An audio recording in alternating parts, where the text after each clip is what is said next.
Selamat datang di video kami tentang dasar-dasar bangsa Israel. Dalam video ini, kita akan menjelajahi sejarah dan perjalanan bangsa Israel dari bapak-bapak bangsa hingga keluar dari perbudakan Mesir serta penaklukan tanah Kanaan. Mari kita masuk kepada kisah bapak-bapak bangsa. Kisah bapak-bapak bangsa dimulai dengan panggilan Abraham. Kepada Abraham, Allah menjanjikan tanah, keturunan, dan berkat serta menjadikannya berkat bagi segala bangsa.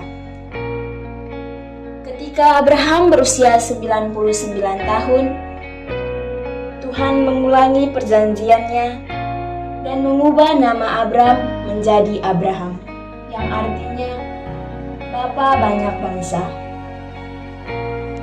Tidak hanya Abraham, Sarai istrinya pun diganti namanya menjadi Sarah, yang artinya putri raja. Tuhan memperjelas perjanjiannya dengan Abraham, yaitu yang pertama, melalui Abraham akan lahir sejumlah besar bangsa. Kedua, dari keturunannya akan berasal raja-raja. Ketiga, Tuhan akan mengadakan perjanjian dengan keturunannya secara turun-temurun menjadi perjanjian kekal. Keempat, kepada keturunannya akan diberikan negeri Kanaan untuk menjadi milik mereka selama-lamanya. Semua itu dengan syarat keturunan Abraham harus melakukan sunat. Tuhan menjanjikan anak bagi Abraham dan Sarah, namun keduanya tidak percaya dan bahkan tertawa ketika mendapatkan janji Tuhan itu. Sehingga Sarah memberikan Hagar, budaknya, untuk menjadi istri Abraham dan agar melahirkan anak Abraham, yaitu Ismail. Namun setelah itu, Sarah melahirkan putra bagi Abraham, yakni Ishak. Ishak merupakan putra Abraham dan Sarah yang diberikan Tuhan sebagai bukti kesetiaan dan janji Tuhan. Ishak disunat dan diberkati untuk melanjutkan perjalanan Abraham. Ishak memiliki istri bernama Ribka dan memiliki dua orang anak, yakni Esau dan Yakub. Yakub merupakan putra kedua Ishak yang diberkati untuk melanjutkan perjalanan Ishak. Nama Yakub kemudian diubah menjadi Israel setelah bergumul dengan Tuhan. Yakub memiliki 12 anak dan 4 istri yang berbeda. Dari 12 anak tersebut, masing-masing menjadi nenek moyang dari 12 suku Israel. Kita masuk pada kisah pembebasan bangsa Israel dari perbudakan. Orang Israel keturunan Abraham melarikan diri untuk hidup di Mesir karena kelaparan. Karena bangsa Mesir terlebih Firaun, takut orang Israel menjadi kuasa di sana. Bangsa Mesir kemudian ditindas dan dipaksa bekerja keras dan menghadapi ancaman pembunuhan bayi laki-laki. Oleh karena itu, bangsa Israel tak henti-hentinya berseru, berdoa dan meminta pertolongan dari Tuhan. Akhirnya Tuhan mendengar doa mereka dan menjawabnya. Tuhan kemudian memilih dan memanggil Musa untuk menjadi perantara dalam membebaskan bangsa Israel dari perbudakan di Mesir. Semua dimulai dari kisah panggilan Musa. Allah memanggil Musa melalui semak belukar yang menyala. Saat Musa melarikan diri ke Midian, katanya, "Musa, sesungguhnya seruan anak-anak Israel sudah sampai kepadaku, dan aku sudah melihat betapa dahsyatnya penindasan yang dilakukan oleh orang Mesir kepada mereka. Karena itu, sekarang pergilah dan akan aku utus engkau kepada Firaun, supaya engkau membawa umatku anak-anak Israel untuk kembali kepadaku. Awalnya Musa merasa Firaun tidak akan mendengarkan dia. Akan tetapi, Tuhan berfirman bahwa ia akan mengangkat Musa sebagai Allah bagi Firaun dan Harun abangnya menjadi nabi. Kemudian Musa pergi menghadap Firaun dan mengatakan segala yang diperintahkan oleh Tuhan. Tetapi hati Firaun berkeras sehingga tidak mau mendengarkan seperti yang difirmankan Tuhan. Oleh karena Firaun menolak pembebasan bangsa Israel, maka Tuhan melepaskan 10 tula kepada Mesir. Tula pertama, air menjadi darah. Tula kedua, Mesir dipenuhi katak. Tula ketiga, Mesir dipenuhi nyamuk. Tula keempat, Mesir dipenuhi lalat pikat. Tula kelima, penyakit sampar pada ternak. Tula keenam, bara api. Tula ketujuh, hujan. Tula kedelapan, Mesir dipenuhi belalang. Tula kesembilan, gelap gulita. Tula ke-10, kematian anak sulung. Setelah tula terakhir, Firaun mengizinkan Israel pergi. Orang Israel akhirnya berangkat dari Mesir di bawah pimpinan Tuhan lewat perantara Musa. Allah tidak menuntun mereka jalan ke negeri orang Filistin, walaupun jalan itu yang paling dekat, melainkan menuntun bangsa Israel berputar melalui dari padang gurun menuju laut Tiberia.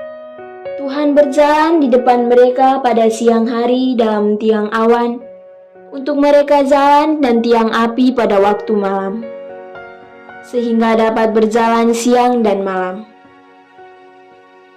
Ketika diberitakan kepada Raja Mesir bahwa Israel telah lari, maka berubahlah hati Firaun dan pegawai-pegawainya dengan membawa 600 kereta terpilih untuk mengejar bangsa Israel. Ketika menyadari bahwa bangsa Mesir sedang mengejar mereka, bangsa Israel sangat ketakutan dan berseru kepada Tuhan dan mulai menyalahkan Musa. Tetapi Musa menguatkan bangsa Israel bahwa Allah akan menyelamatkan mereka.